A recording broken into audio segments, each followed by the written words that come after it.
and gentlemen, we now present George Edwards in Dr. Jekyll and Mr. Hyde.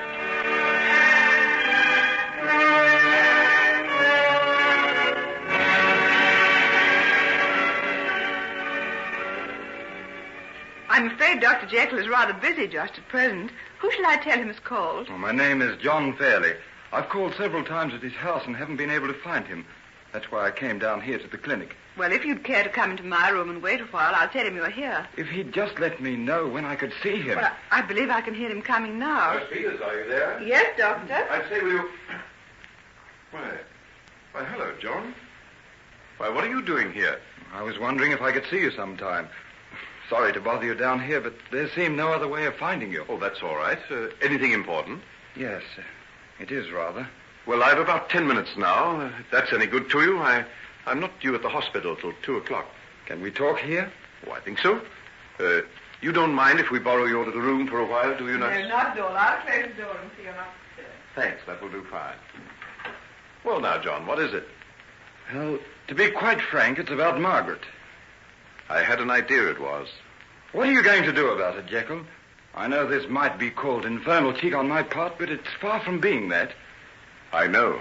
Everyone understood that the marriage couldn't go on after that terrible business of Mr. Utterson and then your long illness. But that's all past now, and you don't even seem to want to talk about it. Margaret has told you this, I take it? I've had to wring it out of her. Don't think that she's been complaining, but I knew she was unhappy, and I made her tell me. I'm not blaming her, John. I'm glad she's got someone she can take her troubles to. You are. Great heavens, Jekyll, what's the matter with you? Are you playing fast and loose with Margaret? You've been engaged to her for years now. Do you intend to marry her or not? Sit down, old man. Let us talk this over quietly. I know how you feel about Margaret, and I'm not going to feel resentful, no matter what you say, but it's very important that you shouldn't feel bad about me. I can't understand you, and that's the plain truth. Margaret's the most lovely girl in the world. I'd give my very life to be in your place, and you don't seem to want her. What makes you think that, John? There's not the slightest reason in the world now why you shouldn't marry her. But every time she talks about it, you evade her and talk about something else. Don't you love her anymore? Might it not be that I love her too much to marry her? What do you mean? Things sometimes happen in men's lives that debar them forever from the right to marry, if they have a spark of decency in their makeup. What? You... Oh, it's not any petty little aftermath of a bygone sin. This is something that I simply couldn't begin to tell you about.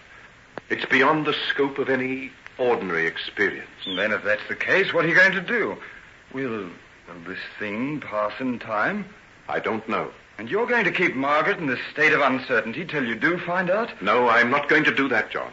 Don't you understand that you're ruining all her chances of finding happiness somewhere else by holding her to her promise to you? Yes, I understand. I deserve all your reproaches, John. You did quite right to come and talk to me about it. I'll set her free. Don't do it if it's not absolutely necessary. I love her enough to be able to realize that no one will ever be the same to her as you. Any other man will merely be a sort of substitute for you. I hope not, John. With all my heart, I hope that she'll come to care for you as I know you deserve. If patience and understanding on my part can do it, she will. Then I promise you I'll not stand in your way any longer. She's very precious to me, John. There's no one I know of that I'd sooner trust her to than you. You know, when I came here, I felt I wanted to knock you down. Now I feel I want to take your hand and thank you. Though I don't know why. Then we're going to be friends, are we? As far as I'm concerned, we are. Then take my hand, but forget about the thanks. If you can make her happy, I'll be more deeply in your debt than you can ever imagine. And now I think I'll go. I've got a big operation to perform. I'd like a little time to get a grip on myself again. This conversation hasn't been easy, you know. Yes, I know. I'm sorry. Well, goodbye. And good luck. Goodbye.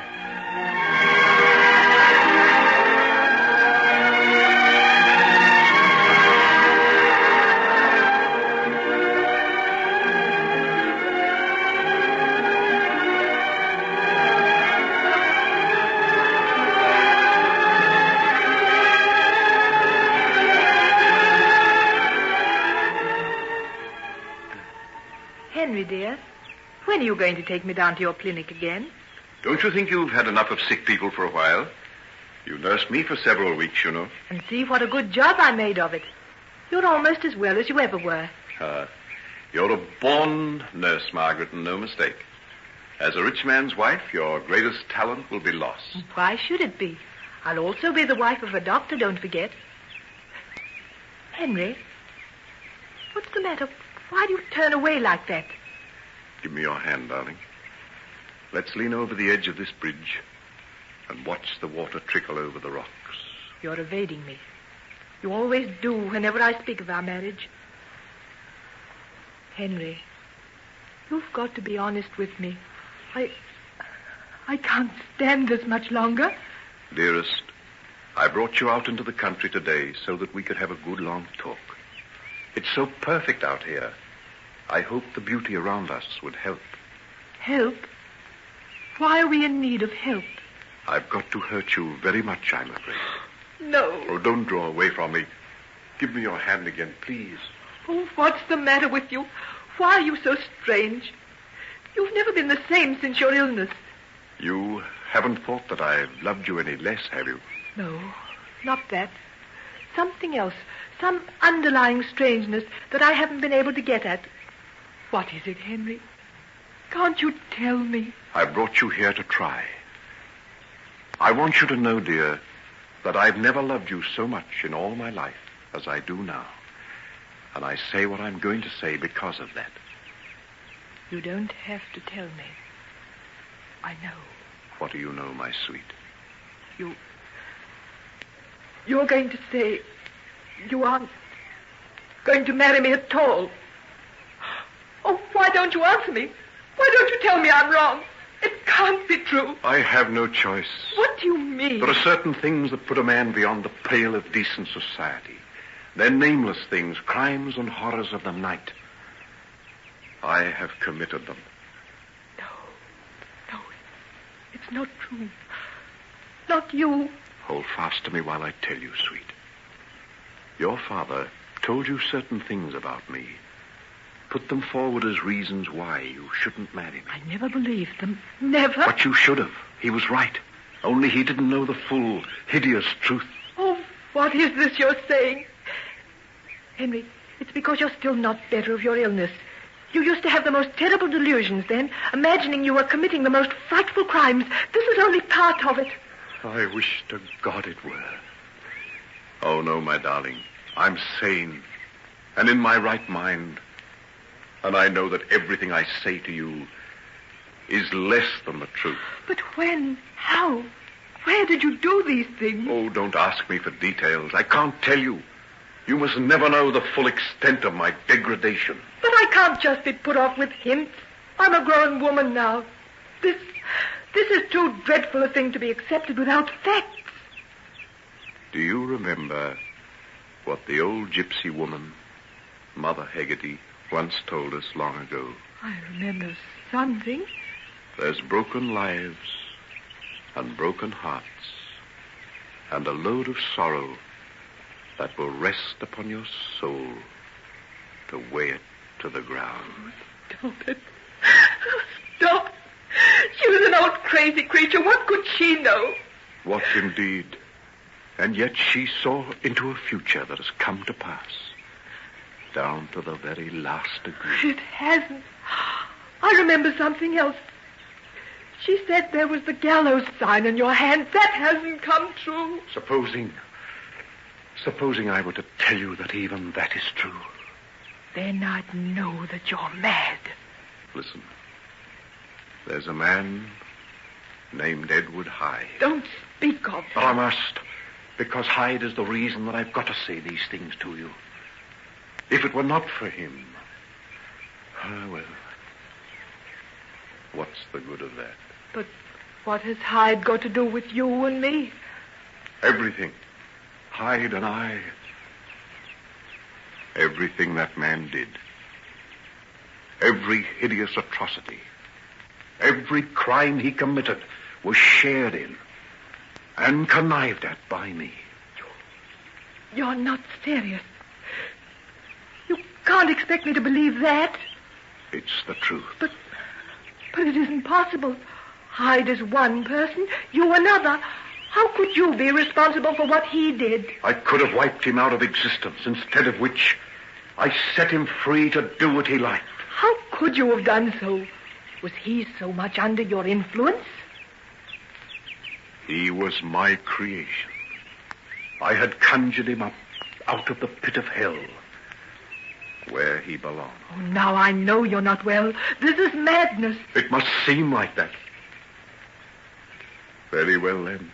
Let it go at that. But you wouldn't wish to marry a madman, would you, Margaret? Oh, I don't know what I wish. I don't want to marry anyone. Oh, you mustn't say that, dear. You mustn't say that. There's John, isn't there? You'd have me marry him? I think he could make you happy. Oh, how could you? Have you thought it all out? I've been thinking what's the best thing for you for a long time, dearest. Oh, Margaret, look at me. Look at my eyes and tell me. Do you see anything in them but love for you and pain at losing you? Oh, but why? Why? If I love you and you love me, what does it matter? I've committed almost every crime in the calendar, Margaret, my darling. But to take advantage of your love and innocence and loyalty is something that even I have not fallen low enough to do. Oh, let me hold you in my arms just once again. Let me kiss you. Feel your cheek against mine. Your tears. Your precious tears, my darling. Oh, let me drink your tears.